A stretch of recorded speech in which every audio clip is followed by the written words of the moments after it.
লে ছাড়া। কে কোনো ব্যাপার হলো? এ দেখ ছাড়া নিয়েছি। ছাড়া নিয়েছি মানে? এই যে গো তোর হাতলে ছাড়াই নিল।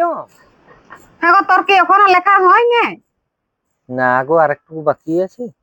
যতটা হয়েছে হয়েছে, বাকিটা পরে লিখবি। अच्छा। কেন, কি করবো আমি? বলি তরকারি কি রাঁধব না?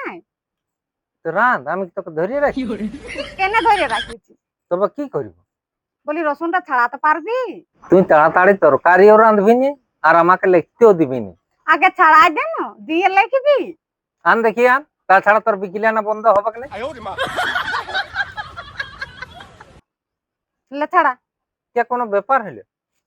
এ দেখ ছাড়া নিয়েছি। ছাড়া নিয়েছি মানে? এই যে গো তোর হাতলে ছাড়াই নিল। এরকম কি আর ছাড়া না হইলো গো? তবে কেমন ছাড়াবো? তোর মতো না লেলহা মরদ একটাও দেখিনি। শুন, আমাকে উল্টো পাল্টা বলিস না। তুই কি করবি? আমি রাগিয়ে যাচ্ছি কিন্তু। তোর ওই রকম রাগের ধার ধারি নে, তুই একটা রসুন ছাড়াতে পারিস না। এই যে গো তোর হাতলে ছাড়াইলো। ওই রকম ছাড়া না লয়, তবে রসুনের ছালটা ছাড়াতে হবে। মানে খোসাটা? হ্যাঁ। আমার এখন তো সময় নেই। তাহলে আয়, তোকে বাড়িয়ে দিচ্ছি, শুধু ভাতই লেখাবি। কেন যত জানা লিখবি না রসুন ছাড়াবি?